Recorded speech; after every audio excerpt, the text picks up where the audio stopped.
Wowie Remix.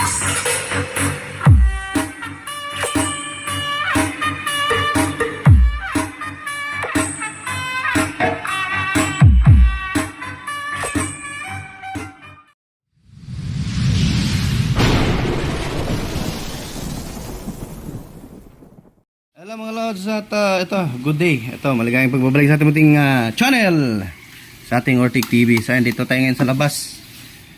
Dito tayong repair natin. Marami pa tayong i-repair. Ayan oh. Itong AVR. Ito bago lang to. Malaking TV. So yung isang TV na Samsung goods na yan. Ito yung ito. Meron pa Sharp amplifier. Ito yung sunod natin. Ito yung unahin natin. Recondition to, pinapa-recondition. Sakura EB735 UB, no? So same pa rin naman ang laman ng EB735 na yung walang USB. So ang problem nito, so tingnan nyo, may mga sibak oh. Ito sunog. So dinala ni customer dito, pinapa-recondition niya. And then ang history nito is parang hindi ko alam kung nabaha ba or natulo, no? Kasi kinalawang na din yung mga ano oh. Itong mga paa ng ating driver side, makikita nyo, ayan o. Okay, kinalawang na. So ito ngayon, at ano to, inalok niya ang may-ari nito, actually dito sa kanya. So swap sila ng EB5 auto niya, so kapag na-repair to sa kanya na, so swap na silang dalawa. So ayan. So ito, bago natin simulan mga lasalo, lalabahan natin to. At i-recondition talaga natin. So ito pinakita ko sa kanya. So yung parts pang recondition ng EB735. Kompleto to, no? So lahat ng dito, mga capacitor, except sa ano, center diode. Yan, hindi naman gaano yung kinakalawang agad, ano? So yan lang yung pati yung mga diode na 1 ampere. So yan lang yung hindi nakasali dito sa package natin. So ayan, yung lahat ito mylar, capacitor, nandiyan yan. Ito lahat ng capacitor tsaka mylar, transistor. Ito dito banda sa ano. Ito. So ayan. At sinubukan pala ito ni customer na siya lang sana gumawa, no. Kaso nga lang ay yung napalit niya na, yung nabili niya na transistor ay fake, no, hindi original. So ito yung susolusyonan natin. Tayo re-recondition. So sira to dito isang channel. Was out to. So ayan. Continue lang tayo. Lalaban muna natin itong board na to. So laban natin lahat. Ayan o. Pati dito o. So ayan. Mga lods, ito na. Yung ating 735. Continue tayo sa ating mga repair. Grabing repair natin ngayon. So walang humpay hanggang ano na to. Hanggang 2026 ituloy na natin to, panindigan na natin to. So ito nalaban na natin, so re-recondition natin to ngayon. Ito yan, malinis na yung board. Pagkatapos natin taniman, iti-treat natin ulit. So ayan, pati ito nilinisan natin. Para naman ay so ano na to, kasi kilala ko lang ano. Ay siningil ko lang ng 1.8. Okay lang. Kasi sa akin naman kumbaga suki na, sa akin na lang siya palagi nagpapa-repair ito. Hindi talaga 100% natanggal yung ibang dumi kasi hindi na makita kapag gawan sa mabasa, no? So mamaya linisan natin yan. Continue natin yan. Ito nilabhan ko din to kasi pati ito dito madumi din to eh. So ayan, malinis na din siya.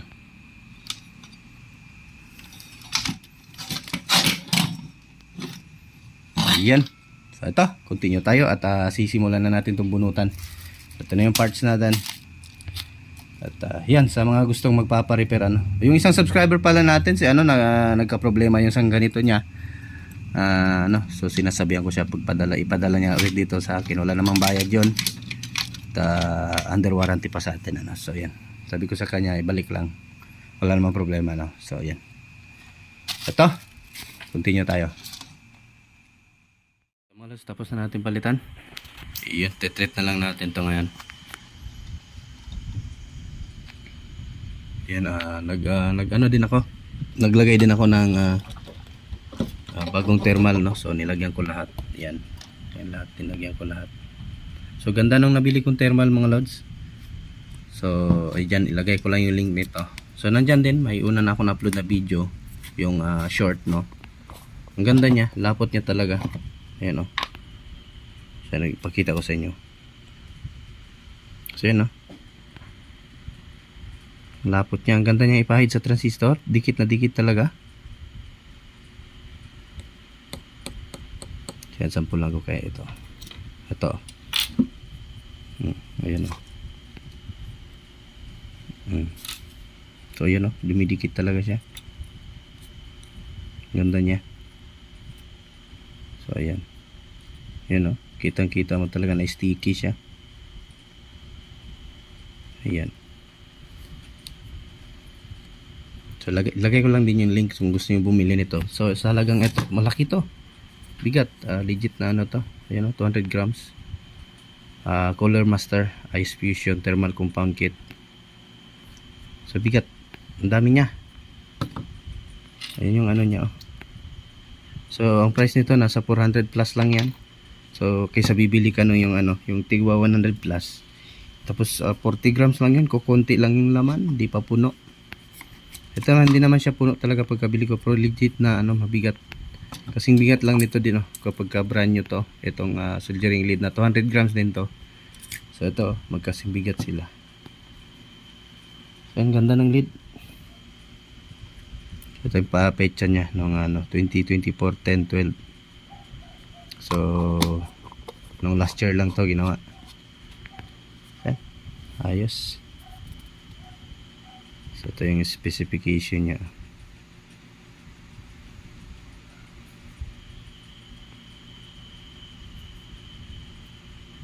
Ganda. So, ayan.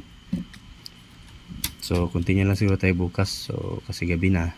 At, continue na lang tayo sa, ano. Kasi ilagay ko pa yung, ano. And then, titreat ko pa, no. So, patutuyuin pa natin. So, sakto din. Bukas na lang natin ituloy yung video natin. Or, i-continue natin, ano. So, ayan. Ito. Okay na. Wala nang, ano to. So, kaya pala, nadama yung ibang transistor. Kasi nga, kaya si customer peke yung nilagay yung isa, so nadama, and then wala nang thermal ayan o. Kung makikita nyo sa mga nasunog na transistor, walang thermal mga lods. So ayan yung isa sa problema, customer lang kasi yung nag DIY or nag repair nito, kaya yan sabog, overheat lang proper ano ng ating ano bang tawag doon, thermal dispose no, or sa ating heatsink. Walang proper disposal ng init ano. Kaya yan ako lang nila. So, kayo talaga mga lods, kung in-case kayo lang yung gagawa or may idea na kayo mag-repair, ay wag talaga kalimutan tong ganitong thermal paste, kasi yan yung humihila sa init ng ating transistor output. So pwede lang kung ganito yung gamitin nyo, yung parang rubberized na ganito oh. So kahit walang thermal okay lang, kasi nag-absorb din naman to itong parang rubber nya. So ayan, sana may na-share kong idea sa inyo. So ito, titreat ko na to, then bukas na tayo continue. So isalpak na natin. So ito na, ayan. So nandilipat na natin yung blower nya dito sa likod ng heatsink, para naman ay hindi na yung kalawangin ulit yung ating mga resistor ano. So balik na natin lahat. So hindi na mukhang dugyot, mukhang bago na ulit. Ayan. So ito, may problem pa pala tayo nung na-testing natin. Ayan oh. Ayun. So walang display to oh. So ito yung problem natin na solusyonan ngayon. Kala ko okay na agad. So nag-click na yung relay natin. Ayan oh. Patay natin. So on natin.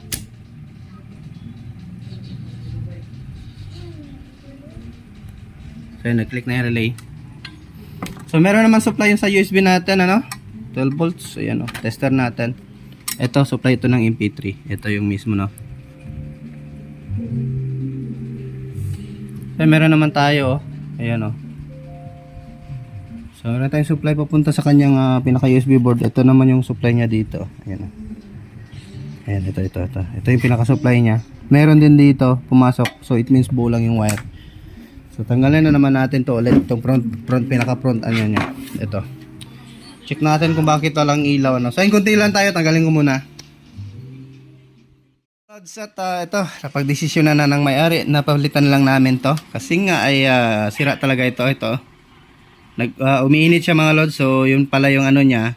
Tinanong ko siya kung nag-iilaw ba ito ng pagka-testing niya. Sabi niya hindi. So ayun, ito confirm nga, ito nga yung problem din. So ika-convert ko na naman to sa ganito. Kasi gusto niya may Bluetooth.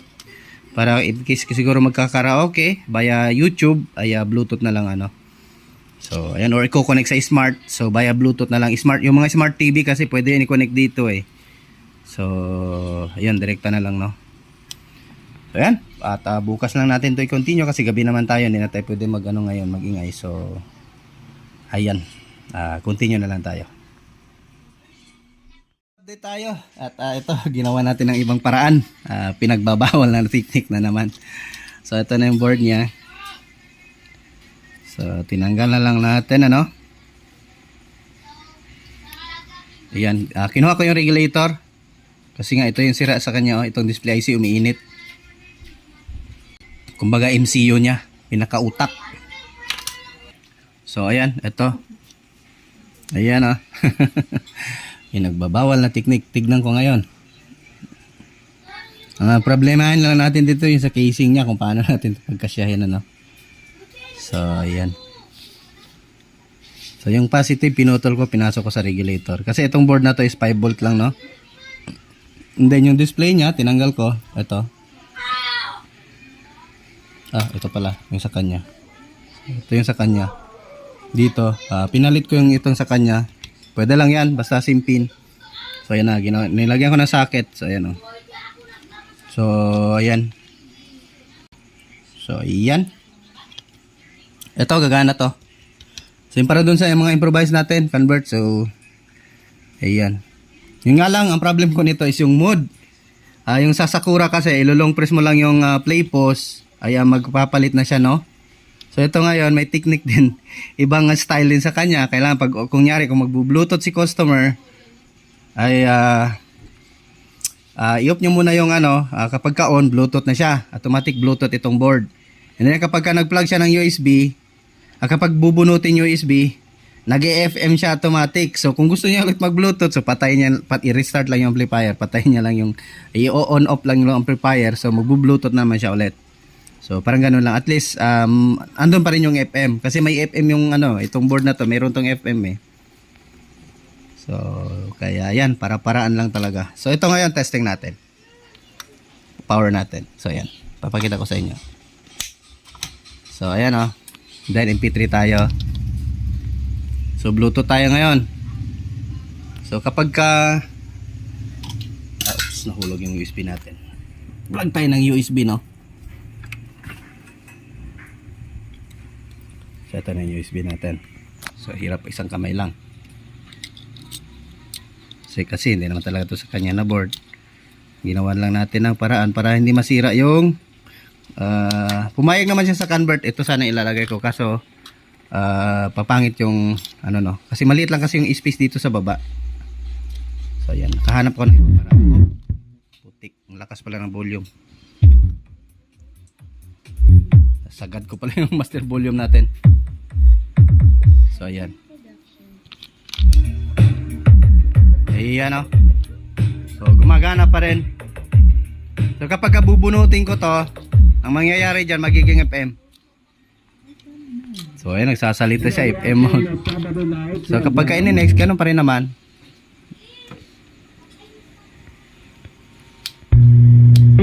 Big gun siya ba? Agalan na ma'am. So pag i-scan niya, long press lang itong play and pause. So ayan. So ayan, nag-i-scan siya.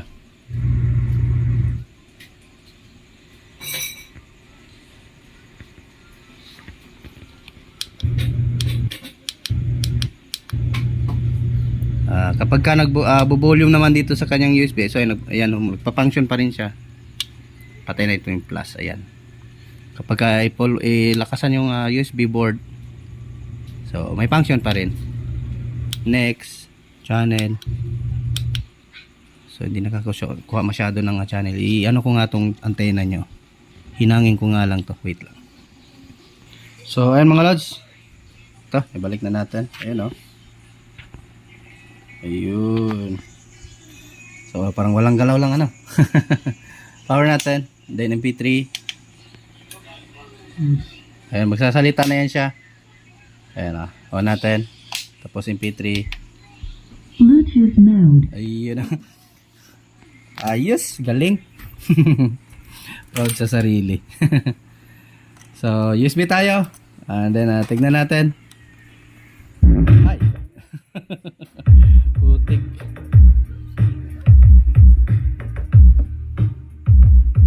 Mahina kasi yung ano niya, yung boses ng ano, kaya adjust natin.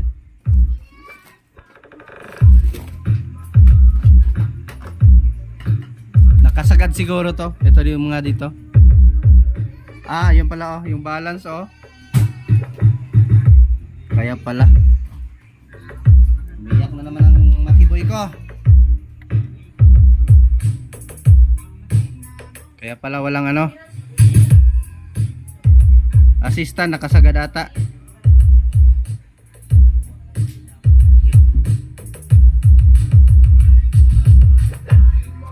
Sagad pala yung base nakasagad yung base nya. Kaya pala treble.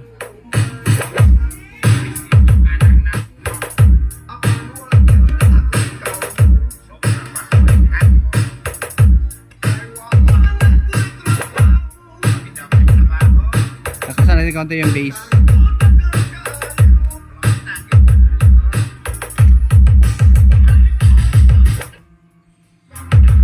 Inaanay natin konti yung ating USB. Kasi basag na yung tunog nakasagad pala. Mga 20 lang.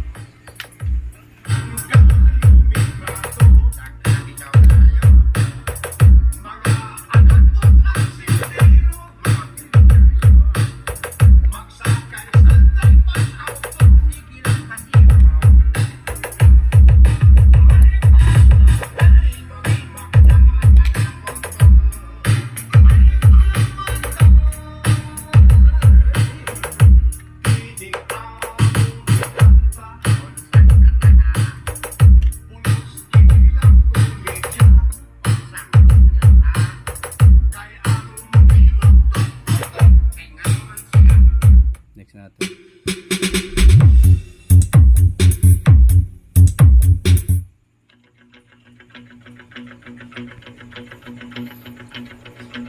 Ayan, alright na.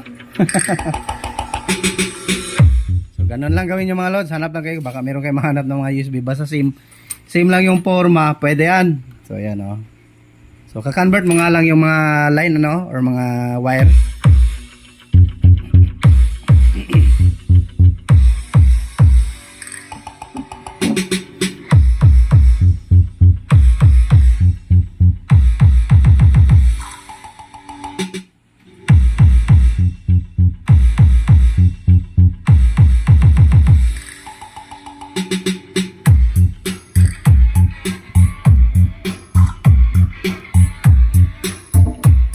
Naglalag na naman yung cellphone natin. So bunutin natin, magiging FM na yan. Iyon FM mode.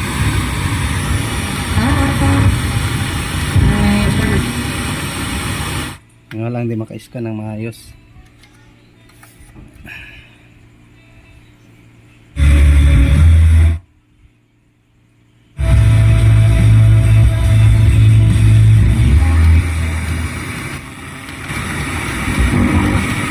Pwede pala siya manual. Okay, ayos. Pwede rin pala siya manual.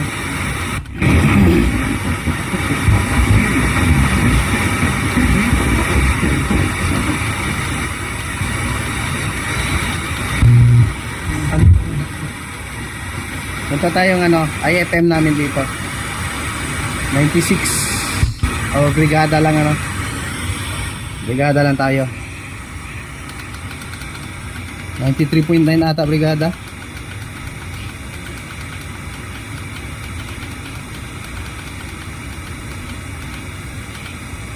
Wala man.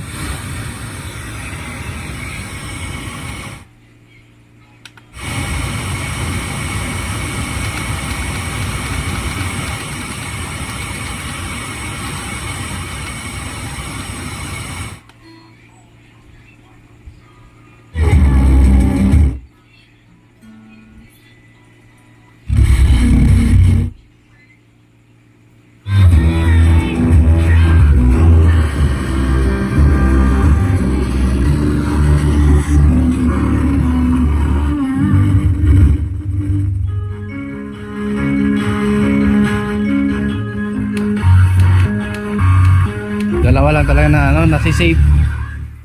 Kasi mahirap din 'tong signal dito sa akin. So siya na lang yung bahala. So importante nagawa pa rin natin na hindi nasira yung casing.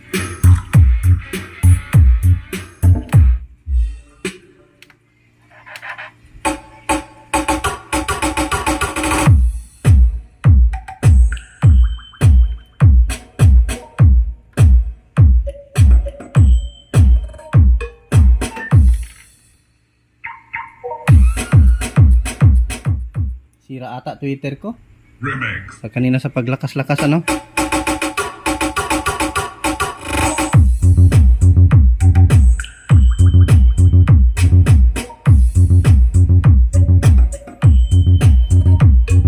Kaya gusto mo pa shoutout dyan or magpatap ng pangalan or kung may munting channel man din ay itatap natin yan.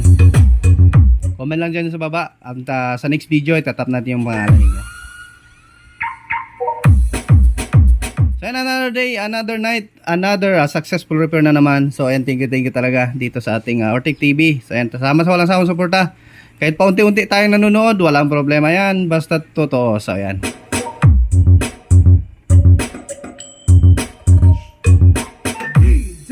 So shout out sa inyo dyan lahat mga idol, no? So ayan, mga Master Tech, mga Newbie Tech at sa ating mga hobby lang, ano?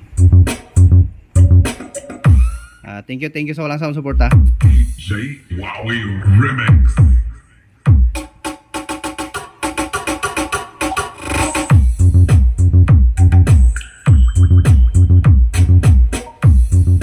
So ayan, hanggang dito lang muna yung video natin mga lods. At thank you. So ayan, Diyos mabalos mga lods at magandang buhay sa ating lahat. Bye bye mga lods.